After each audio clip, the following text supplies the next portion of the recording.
Indonesia adalah negara penuh keberagaman. Termasuk dalam keberagaman tersebut adalah keberagaman dalam beragama atau keberagamaan. Bingung? Berbelit? Kami pun sama. Akan tetapi, mari kita coba ulik lebih dalam. Bagaimana praktik keberagamaan di Indonesia? Apakah asik dan damai? Atau malah usik dan tercerai-berai? Moderasi beragama adalah sikap beragama yang adil dan tidak ekstrim, baik kepada yang sama maupun beda agama. Dimanapun dan kapanpun, kita harus menjunjung rasa hormat dan sikap rukun di posisi terdepan. Terdengar mudah? Sini, lihat ini. Kalau masalah ibadah ini seperti ibadah ini, kan bisa konfirmasikan panggil punya yang kontrakan. Dek, begini tolong hentikan. Tapi kalau rumah yatim sendiri seperti ini, suka-suka aku rumahku. Ya, memang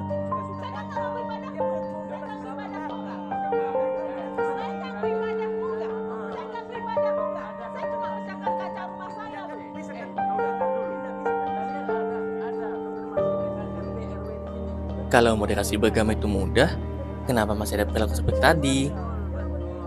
Indonesia perlu menanamkan sikap moderat beragama di tengah masyarakat multikultural ini. Sikap seperti apakah itu? Pondasi moderasi beragama setidaknya terdiri dari 4 aspek: keadilan, keseimbangan, toleransi, dan anti kekerasan. Adil berarti beragama sesuai tempat dan proporsinya. Keseimbangan yang dimaksud adalah seimbang meliputi segala aspek kehidupan, individu ataupun kelompok. Toleransi berarti rasa hormat terhadap individu atau kelompok beragama lain, terlepas dari sikap setuju atau tidak. Anti kekerasan berarti menghindari paksaan serta mencegah radikalisme, ekstremisme, dan terorisme. Nah, setelah tahu, sadar kan kalau di Indonesia masih banyak sekali yang mengabaikan moderasi beragama? Apakah ada yang bisa kita lakukan sekarang? Harusnya perbedaan negara Indonesia itu tuh menjadi suatu kekuatan buat masyarakat Indonesia, bukan jadi pemisah. Karena Indonesia kan beragam ya, ada banyak budaya dan berbagai macam agama, perbedaan ras, suku dan segala macam, perbedaan bahasa juga. Itu tuh harusnya kita sebagai masyarakat Indonesia menjadikan itu sebagai suatu kekuatan yang keunikan kita gitu loh, kan menjadi power kita, bukan malah menjadikan itu pemisah buat kita atau menjadi pecah belah itu harusnya enggak.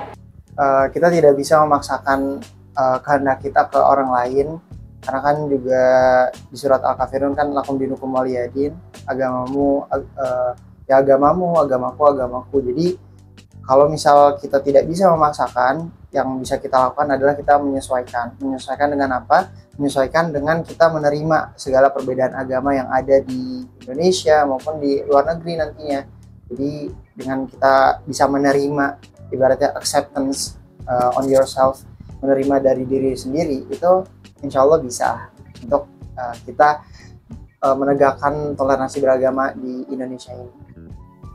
Seharusnya perbedaan itu menjadi sesuatu yang menyatukan kita sebagai sesama umat manusia yang memiliki perbedaan di tiap-tiap orangnya, seperti itu. Jadi perbedaan itu seharusnya tidak kita anggap sebagai suatu hal yang bikin kita saling perselisihan, seperti itu. Mungkin lebih banyak untuk menilai memiliki sudut pandang dari gak cuma satu agama tapi dari agama lain, apakah kita mau digituin atau enggak. Kedua, mungkin kita bisa lebih menjalin antar kehidupan bermasyarakat yang lebih harmonis. Ayo, mulailah dari diri sendiri, tingkatkan rasa hormat kita kepada sesama manusia terlepas dari latar belakang agama dan kultur lainnya. Mau nambahin lagi? Jangan lupa komen di video ini ya. Terima kasih banyak.